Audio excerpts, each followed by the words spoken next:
Pernah difitnah? Kita pelajari dan pahami yuk. Orang yang memfitnah itu kebanyakan justru sedang menelanjangi dirinya sendiri.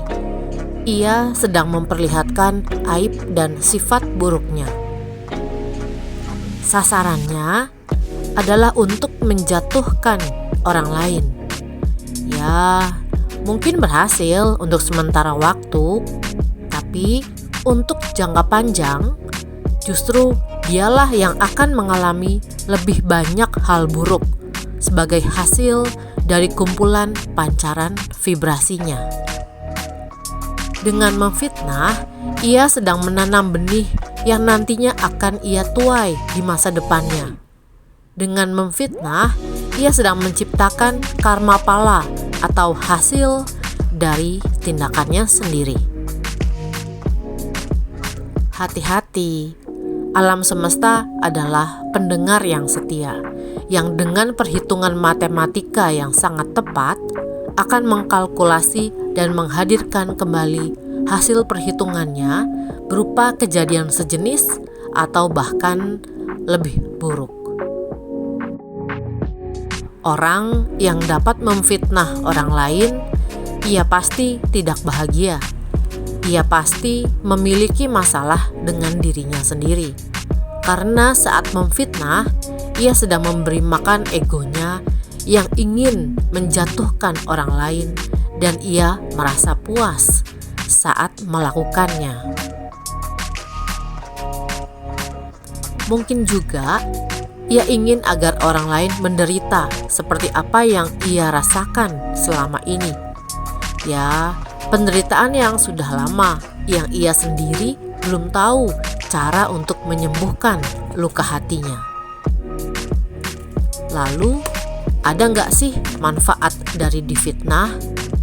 Tentu ada, karena ada hal baik atau kebaikan dari setiap peristiwa.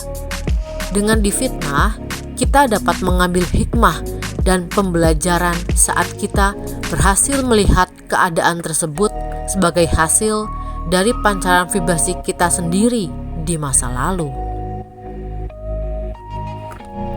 Misalnya, kita berpikir, saya difitnah dan ini adalah hasil dari pola di alam bawah sadarnya saya yang beberapa bulan ini memang lagi merasa banyak masalah sehingga terjadilah keadaan difitnah.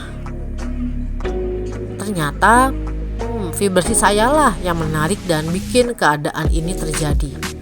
Wah, malah jadi terima kasih nih sama keadaan ini yang bikin saya sadar untuk memperbaiki vibrasi saya. Oke, saya menerima semuanya apa adanya. Saya memilih untuk belajar memaafkan dia dan menyerahkan semua ini pada pemeliharaan ilahi yang akan memberikan saya kemampuan untuk ikhlas dan move on. Kalau gitu, saya mau tenangkan pikiran dan hati saya dulu sambil mempertimbangkan akan merespon dengan cara yang bagaimana. Saya tahu semua baik adanya dan semua akan berlalu. Terima kasih Sang Maha Cinta untuk penyadaran ini. Dari contoh barusan, saya ingin menekankan pentingnya untuk kita freeze sejenak. Pikiran diam, hening dulu, lalu berpikir dengan kepala dingin dan bukan langsung merespon dengan marah-marah ke orangnya. Latihan kesadaran tadi yaitu saat kita mengingatkan diri kita bahwa yang kita alami itu sudah pasti adalah hasil dari pancaran vibrasi kita di masa lalu. Jadi bukan tiba-tiba ada orang yang memfitnah, gak ada hujan, gak ada angin, langsung pengen memfitnah kita.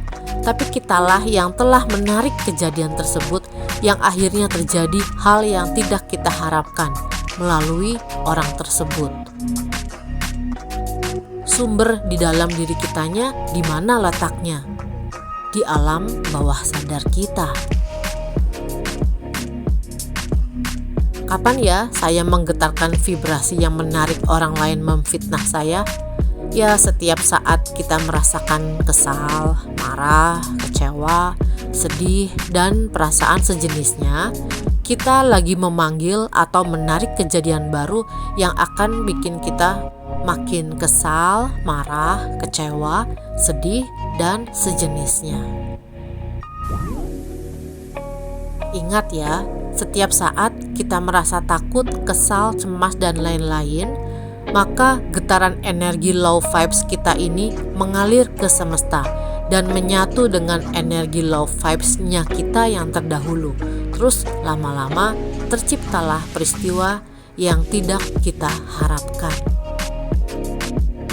Sebaliknya, setiap saat kita merasa bersyukur, ikhlas, memaafkan, merasa tenang, nyaman, dan lain-lain, maka getaran energi high vibes kita ini mengalir ke semesta dan menyatu dengan kumpulan energi high vibes-nya kita yang terdahulu, menciptakan terjadinya peristiwa yang kita harapkan. Jadi ada rumusannya nih, versi saya ya. 1. Setiap saat usahakan untuk auto ikhlas menerima semua perilaku orang lain apa adanya. Karena perjumpaan kita dengan situasi tersebut merupakan buah tomat atau hasil dari vibrasi yang pernah kita pancarkan di alam bawah sadar kita. 2. Sadari dan perbaiki pola pikir kita. Lihat dan ambil hikmahnya, serta renungi pesan Tuhan dari kejadian tersebut. 3. Mulai mengatakan dalam hati kalimat terima kasih, karena dengan kejadian tersebut kita jadi mengetahui pola atau cetakan di alam bawah sadarnya kita.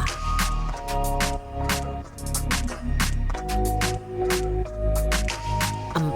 Setelah menerima, lalu kita serahkan kepada Sang Maha Cinta yang akan membantu, mendukung, memberi solusi. Kalau sudah diserahkan dalam batin kita, perlu ada perasaan melepaskan juga, bukan perasaan sedih atau cemas. 5. Semua baik adanya dan semua akan berlalu. Kejadian tersebut tidak sebesar apa yang kita bayangkan. Itu hanya ada di pikiran kita saja, karena kita terlalu emosian atau kaget. Tapi itu hanya sesaat saja. 6. Cari cara yang pas agar kita dapat menenangkan pikiran dan hati kita. Misalnya dengan mendengarkan musik rohani atau meditasi sambil mendengarkan video afirmasi yang sudah saya buat di channel ini. Saat kita sudah tenang dan dapat menerimanya apa adanya, maka tidak ada yang akan mampu membuat kita kembali gelisah, kecuali kita kebawa lagi pikiran-pikiran liarnya kita.